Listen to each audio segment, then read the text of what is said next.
Welcome to Fairy Tale Access, where the head fairy's quest is to prove that fairy tales do exist in actual time rather than once upon a time. Together, we will unravel the heroes, young and old, who turn dreams into reality. These are the people who still believe in happily ever after. The discoveries will bend even our most cynical non-believers into believing in fairy tales.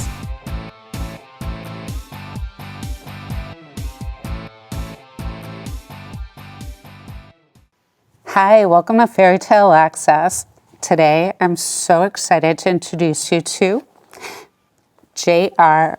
O'Brien, Jessica, as we know her, but her book, Cold Crypt Cellars, is for all you vampire addicts out there. It's truly amazing.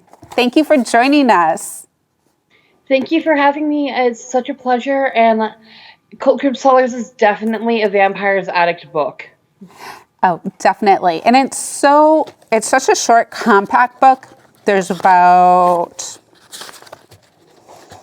141 pages with the epilogue, but it's such a tight story. It really drags you in and takes you away for a little while. It's a really fun roller coaster ride, and I think that the compactness of the book makes it more so. Well, I loved it. You invited us to a party right away, and it was very glamorous. Thank you. Thank you. I'm glad you enjoyed the party.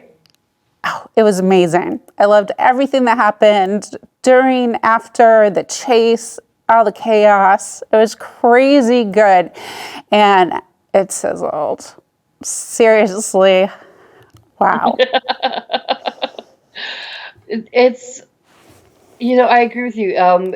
It drags you in immediately. There's no slowing down. There's no stopping. There's no catch your breath. It's one page after another of packed adventure, and like you said, the chase. And there's definitely some sizzle in there. Definitely erotic kind of sizzle. So how do Yes. you guys investigate that? How do you come up with these scenes? Oh, this is so embarrassing. Okay, so I actually asked people that are very good friends of mine to wear latex or like sports bra and shorts, and like make sure that bodies line up in the right positions and that the scene actually works in my head. So I have some very good friends that do this for me, and they're awesome and they're amazing, and my scenes would not work without them. Wow. So it takes place in Ohio. Why Ohio? So I'm currently living in Columbus, Ohio, which is a really unique city in some ways. And very little happens in the Midwest. In most books, the Midwest is kind of glanced over. And I thought it would be fun to have the entire supernatural community happen in the middle of, cornfields and soybeans, and, the running joke of you drive through Columbus, or you drive through Ohio in the Midwest, and it's cornfield, cornfield wheat, cornfield soy, and big signs that tell you to go elsewhere. But I thought it'd be fun to have something different happen here, something adventurous, and bring the supernatural world to life here instead of in someplace fancy like Los Angeles or, New York City. Yeah, it's definitely different. Actually made me want to consider visiting Ohio again. You absolutely should. Definitely. And I love the winery. Are there actual wineries in Ohio? There are. There's a couple here around Columbus. There's one up near Buckeye Lake, and there's a few others in the area that are within driving distance of us, actually. Wow. And the main character is Krystianna. So Yes. how did she come to be? She's like this strong-willed woman who's lived for 100 years. And some of the things that happen, you're like, wow, shouldn't she have noticed that like right off the bat? What happened? So Krystianna Aramis, my over 400-year-old vampire, she likes to remind me, started out as a D&D character, and evolved into this vampire with flair and emotion and passion and desire, and sometimes Chris can get a little caught up in her own head, and she doesn't always catch on when the big bad is out to get her because she's living life to the fullest. She's been around to see centuries change and the world change and evolve, and she's kind of to a point of, I want to see what's going to happen, it's going to happen, it's going to happen. That is good. She really did well at that. All right, so the men in this story, they all have different backgrounds. What was your inspiration for the men, the bodyguards, the whole clothing array was really unlike, oh, and the shapeshifters. There were shapeshifters too. I mean, but it was all completely different than, you know, the mainstream vampire stories that are going on, but it was just as glitzy and exciting. So how'd you wrap all that in? So the inspiration for the men, like you said, everybody has their own background story. Everybody has their own character. So everybody is bits and pieces of things that I've experienced in my life or people that I've come across. The clothing, I dressed Krystianna if I had unlimited income, how I would want to run around all day long. So Chris wears everything from jeans and tank tops to elaborate gowns and corsets and elaborate hairstyles. Her bodyguards all wear what we call, or they call bodyguard chic, where, you know, it's black pants, black boots, black shirt, black jacket, the same glasses, that look that just screams, look, I'm a bodyguard.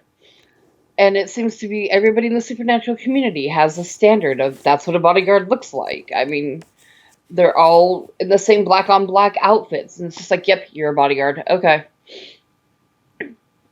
And the shape, I like the idea of, you know, if vampires are out there, then so are shapeshifters, so are magical practitioners, so are other creatures. It just made sense to have it all be in one world. Nice. What about the shapeshifters? How did they come about? I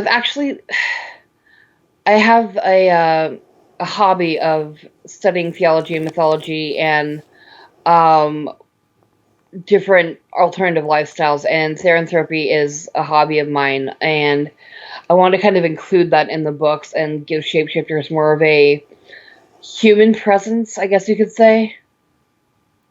It definitely came across as human. And you had some great evil villains in there. Where'd you draw on for those inspirations? Hopefully you don't know anybody like that. No, I don't know anybody that evil. I know some people that are really good at role-playing tabletop and RPG games as evil characters.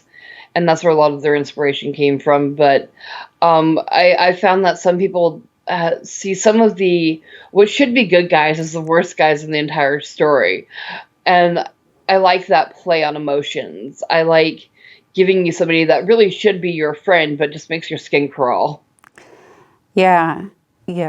It came across that way. It was amazing how much you packed into such a short story. I mean, it can be read in a couple of hours. Yes. So, but it was so packed full of adventure. One thing after another led into it. Everything made sense. That was really fun. And the characters were so rich and believable, and the alternative lifestyles. Do you actually have clubs like that in Ohio? So there have been a couple of clubs here in Ohio that are closely hinted at in the book. They're not as prolific as I make them sound in the book, but there are a couple here in Ohio. Really? That's legal? Yes, it's legal. So it's all consensual. Saying consensual, or excuse me, what we call rack or risk aware consensual kink. But yeah, it's all perfectly legal and normal.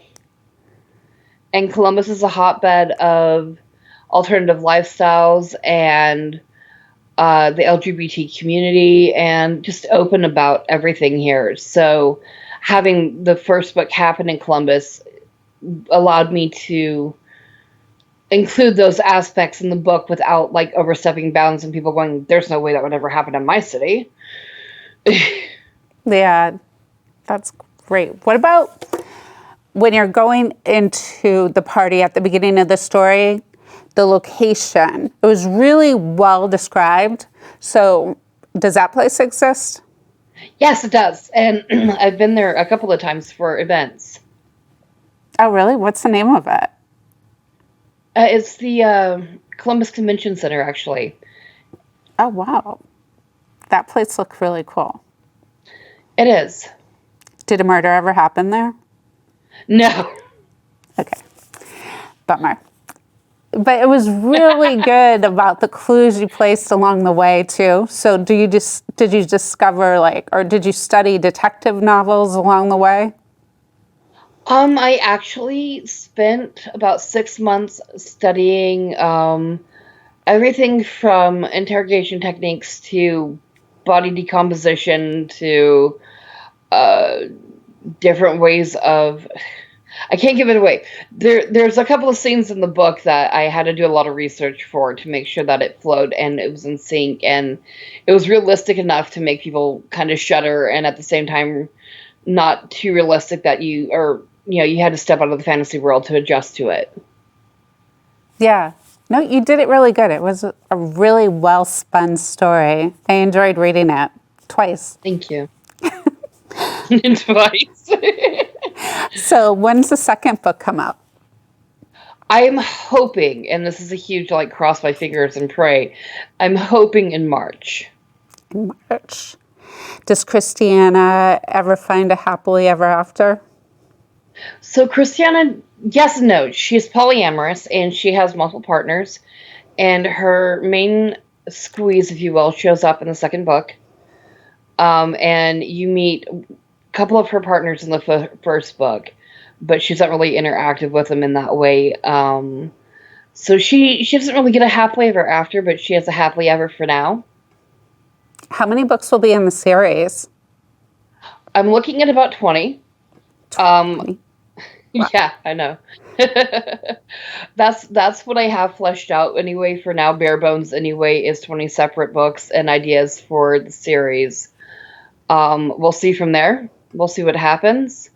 If my characters keep talking to me, I'll write more. That's great. What type of characters can we expect to see in some upcoming novels?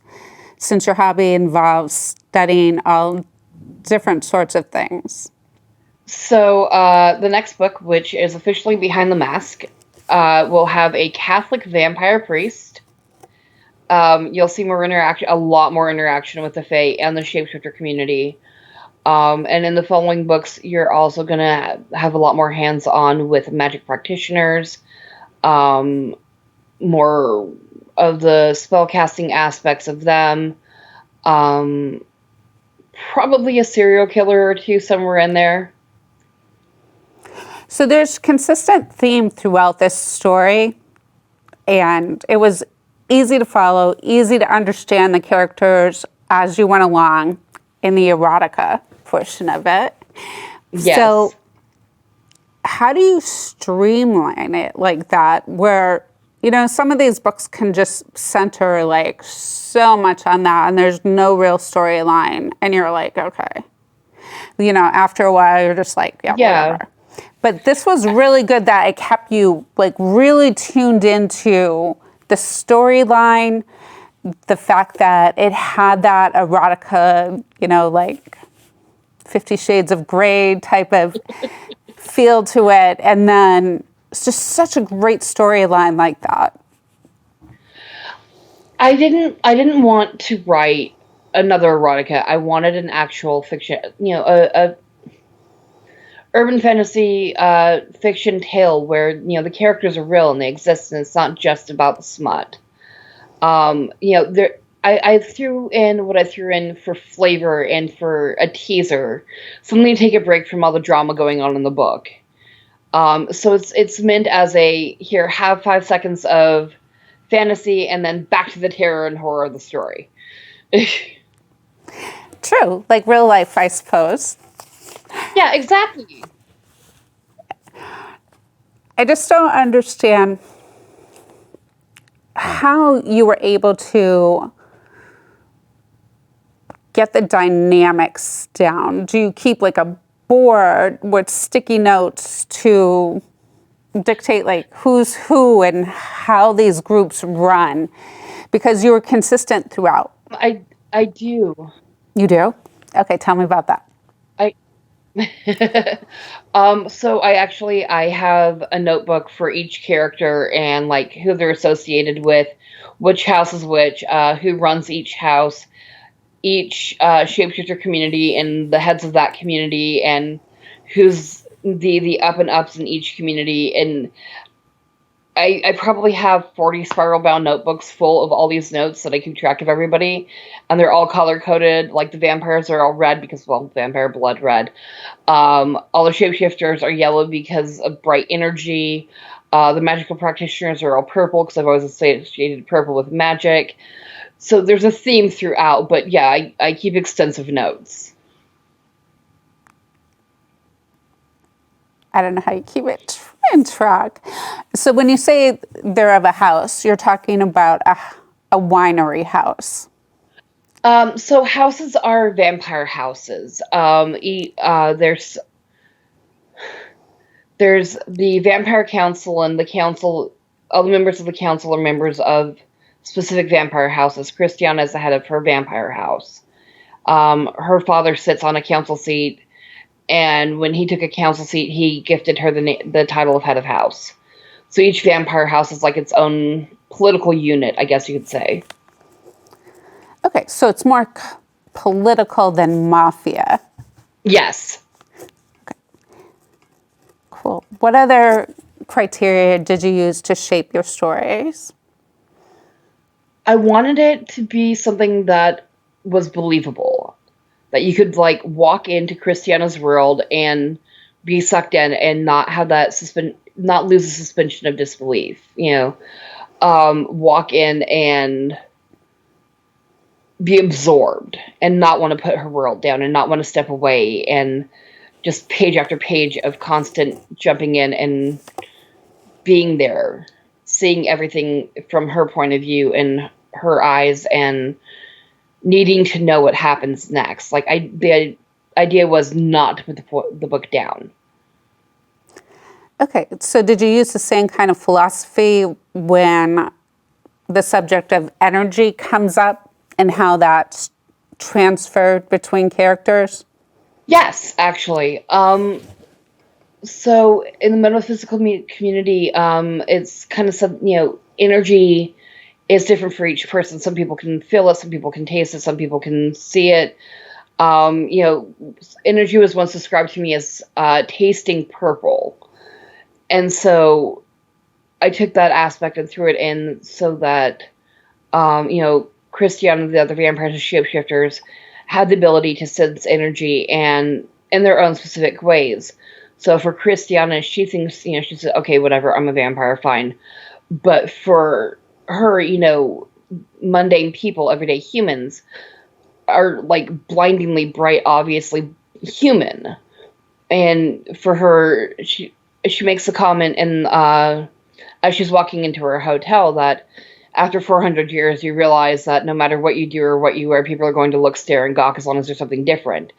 And even though vampires are legal citizens and have been around for hundreds of years, people still gawk and stare because, look, it's something different. That's true. You did make a good case. I thought you touched on a lot of different social issues, like differentiate, like people that are different, how that reaction is on both sides of the coin, the alternative lifestyles. I thought that was really well played out. Thank you. So I wanted all of it in there. No, I'm sorry, I didn't mean to interrupt, please. Oh, no. Go ahead. I wanted more than just the standard, more than the standard vampire story, boy meets girl, girl meets boy. Oh no, they're a vampire. Oh no, they're gonna fall in love. Oh wow, ooh ah. I wanted the alternative lifestyles. I wanted the view of things that go on in everyday life that most people kind of look away from, and whether or not they acknowledge it, it's still there. I wanted to put that in there and put it out in the universe. Yeah, and she does have some good human relationships. She does. And I thought she interacted well with people and took the higher ground in a lot of cases where she could. Yes. And I guess it would take 400 years of experience to do that with some of the characters she ran into. Some of them, I love Krystianna because she can go from absolute mature and, on top of the world and high and mighty, and then she can go back to being this snappish, just, okay, I am done with your stupidity. I'm over 400 years old. I'm done. I can't handle you anymore. Shoot, go away. So why did you get into writing? How did this happen? I've been writing for as long as I can remember. I had teachers all through school that were really pushed me in my writing, and in high school I had teachers that put me in writing contests because they enjoyed my writing so much. It's always been a passion of mine. It's almost a release to sit down and put words on a page. A day doesn't go by where I'm not writing in some format, whether it's on my laptop, in a notebook, on my notepad on my phone, or my tablet. I love it.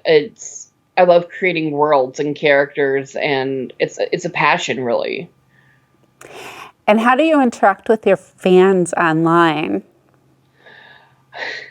So I have a Krystianna Facebook fan group. I also have my author page. I have my WordPress blog that I try to interact on as much as possible.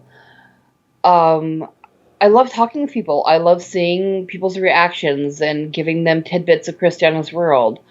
I post a lot of music influences. I post clothing influences and things character settings and locations and pictures that I've taken of areas that I'm setting Krystianna's world in next. And I love posting in it just to see people's reactions.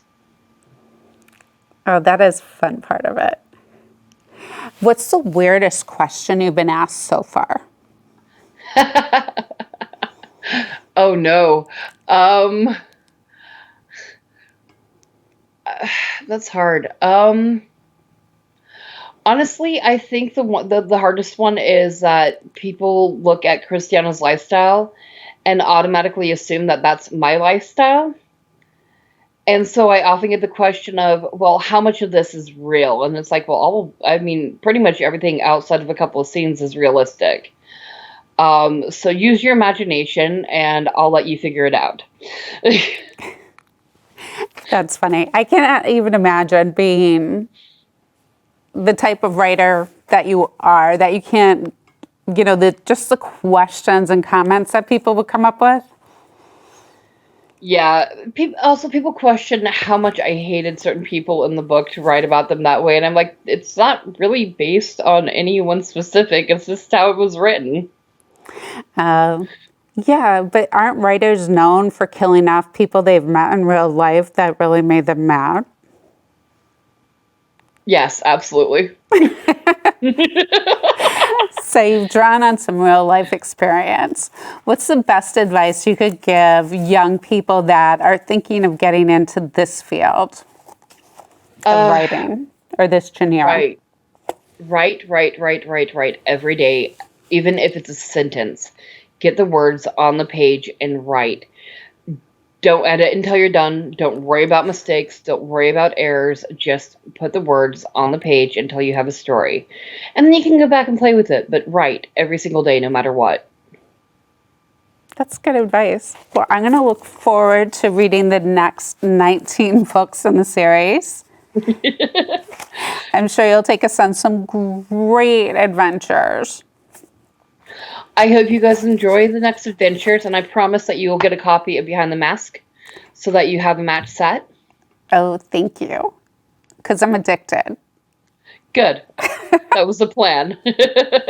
Well, thank you so much for sharing so much about how you created such a seamless vampire story that was so engaging and so much fun to read. Well, thank you so much for enjoying it. I'm just glad that you had so much fun with it. Oh, definitely.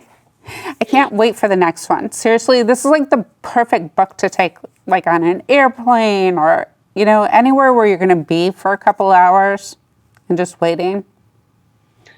Yeah, it'll keep you going for at least 2 hours. Depends on how fast you read, but A definite good 2 hours. Well, thank you again. thank you. My pleasure. Until next time, Cold Crypt Cellars by J.R. O'Brien is definitely a really good read.